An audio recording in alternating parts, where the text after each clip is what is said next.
മാസമാണ് കർക്കിടകം. പഞ്ഞമാസം അഥവാ രാമായണ മാസം. സൂര്യൻ കർക്കിടകം രാശിയിലൂടെ സഞ്ചരിക്കുന്ന സമയമാണ് കർക്കിടക മാസം. അപ്രതീക്ഷിതമായി മഴ പെയ്യുന്നു എന്നതിനാൽ കള്ളക്കർക്കിടകം എന്ന ചൊല്ല് തന്നെ നിലവിലുണ്ട്. കാർഷിക മേഖലയെ സംബന്ധിച്ചിടത്തോളം വരുമാനമൊന്നുമില്ലാത്ത കാലമായതിനാൽ പഞ്ഞമാസം എന്ന് വിളിക്കപ്പെടുന്നു. ഹൈന്ദവ കുടുംബങ്ങളിലും ക്ഷേത്രങ്ങളിലും നടത്തിവരുന്ന ഒരു മാസം നീണ്ടു നിൽക്കുന്ന രാമായണം വായന ഈ മാസമാണ് നടത്താറുള്ളത്. അതിനാൽ കർക്കിടകത്തിന് രാമായണ മാസം എന്നും വിളിക്കപ്പെടുന്നു. രസപുഷ്പങ്ങൾ കേരളീയ ജീവിതത്തിൽ പ്രത്യേക പ്രാധാന്യമുണ്ട്. പൂവാങ്കുരുന്തൽ ശരീരതാപം കുറയ്ക്കും, ജ്വരം ശമിപ്പിക്കും. മുയൽ ചെവി പനിയും വയറ്റിലെ വീര്യവും ശമിപ്പിക്കും. നേത്രരോഗങ്ങൾ മാറാൻ ഇവ നല്ലതാണ്. കറുക കഫപിത്ത രോഗങ്ങൾ ശമിപ്പിക്കും. കഞ്ഞുണ്ണി അഥവാ കയ്യോന്നി കഫവാത രോഗങ്ങൾ ശമിപ്പിക്കുന്നു. വേദന കുറയ്ക്കുന്നു. മുടി വളരാൻ ഇവ സഹായിക്കുന്നു. നീലപ്പന മൂത്രരോഗങ്ങൾ ശമിപ്പിക്കും. വിഷശമനിയാണ്. രക്തശുദ്ധിക്കും നല്ലതാണ്. വിഷ്ണുക്രാന്തി ജ്വരം അഥവാ പനി ശമിപ്പിക്കും. ബുദ്ധിശക്തി വർദ്ധിപ്പിക്കും. രക്തശുദ്ധി ഉണ്ടാകും. തലമുടി വർദ്ധിക്കും. ചെറുള അഥവാ ബലിപ്പൂവ് മൂത്രാശയ കല്ലിനെ ക്രമേണയായി ദീർപ്പിച്ച് കളയും. തിരുതാളി ത്രിദോഷങ്ങളെ വാത പിത്ത കഫങ്ങളെ അകറ്റും. ഉഴിഞ്ഞ പനി ശമിപ്പിക്കും. തലമുടിയിലെ അഴുക്ക് കളയാനും മുടി വളരാനും നല്ലതാണ്. മുക്കുറ്റി വയറിളക്കം മാറും. വ്രണരോപണമാണ്. ചുമ കഫം ഇവ ശമിപ്പിക്കും. കടുന്നൽ കുത്തിയാൽ മുക്കുറ്റി അരച്ച് വെണ്ണ ചേർത്ത് പുരട്ടിയാൽ വേദനയും അതുകൊണ്ടുണ്ടാകുന്ന മറ്റു അസ്വാസ്ഥ്യങ്ങളും മാറും. കർക്കിടക മാസത്തിലെ ക്ഷേത്ര ദർശനം മഹാപുണ്യമാണ്. അതിലും വിശേഷമാണ് നാലമ്പല ദർശനം. ശ്രീരാമൻ, ലക്ഷ്മണൻ, ഭരതൻ, ശത്രുഘ്നൻ എന്നിവരെ ഒരേ ദിവസം ദർശനം നടത്താൻ കഴിയും വിധം സമീപ പ്രദേശങ്ങളിൽ നിർമ്മിച്ചിരിക്കുന്ന ക്ഷേത്രങ്ങളെയാണ് നാലമ്പലങ്ങൾ എന്ന് പറയുന്നത്. തൃപ്രയാർ ശ്രീരാമസ്വാമി ക്ഷേത്രം, ഇരിങ്ങാലക്കുട കൂടൽമാണിക്യ ഭരതക്ഷേത്രം, പായമ്മൽ ശത്രുഘ്ന ക്ഷേത്രം എന്നിവ തൃശൂർ ജില്ലയിലും തിരുമുഴിക്കുളം ലക്ഷ്മണ ക്ഷേത്രം എറണാകുളം ജില്ലയിലുമാണ് സ്ഥിതി ചെയ്യുന്നത്. ശ്രീ ഭഗവതിക്ക് വെക്കൽ അല്ലെങ്കിൽ ശിവോതിക്ക് വെക്കൽ എന്ന ആചാരം കൂടുതലായും കാണപ്പെടുന്നത് മലബാറിലാണ്. മിഥുനമാസത്തിലെ അവസാന ദിവസം ഹൈന്ദവ വിശ്വാസികൾ അവരുടെ വീടും പരിസരവുമെല്ലാം അടിച്ചു കഴുകി വൃത്തിയാക്കുന്നു. ശിവോതിയെ ശ്രീ ഭഗവതിയെ വീട്ടിലേക്ക് വരവേൽക്കുന്നതിൻ്റെ ഭാഗമായാണ് ഈ വൃത്തിയാക്കൽ.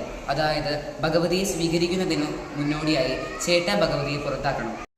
രാമായണ വായനയുമായി ബന്ധപ്പെട്ട് കിടക്കുന്ന ഒരു ആചാരം കൂടിയാണ് ശിവോതിക്ക് വെക്കലെന്നും ഇതിനെ പറയപ്പെടുന്നു.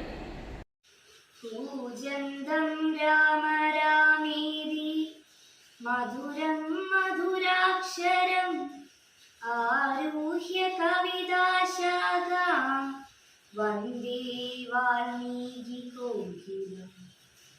രാമായ രാമഭദ്രായ രാമചന്ദ്രായ വേദസേ രഘുനാഥായ നാഥായ സീതായ പദയേ നമഃ. ഹരിശ്രീ ഗണപതേ നമഃ. അവിഘ്നമസ്തു. ശ്രീരാമ രാമ രാമ ശ്രീരാമചന്ദ്ര ജയ.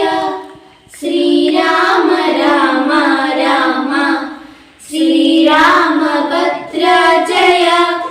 ശ്രീരാമ രാമ രാമ സീതാഭിരാമ ജയ. ശ്രീരാമ രാമ രാമ ലോകാഭിരാമ ജയ. ശ്രീരാമ രാമ രാമ രാവണാന്തക രാമ. ശ്രീരാമ മമ ഹൃദി രമതാം രാമ രാമ. ശ്രീരാഘവാത്മാ രാമ. ശ്രീരാമ രമാപദേ. ശ്രീരാമ രമണീയ വിഗ്രഹ നമോസ്തുതേ. നാരായണായ നമോ നാരായണായ നമോ നാരായണായ നമോ നാരായണായ നമഃ. ശ്രീരാമനാമം പാടി വന്ന പൈങ്കിളി പെണ്ണേ, ശ്രീരാമചരിതം നീ ചൊല്ലിടൂ മടിയാതെ. ശാരിക പൈതൽ താനും വന്ദിച്ചു വന്ദ്യന്മാരെ ശ്രീരാമസ്മൃതിയോടെ പറഞ്ഞു തുടങ്ങി നാൾ.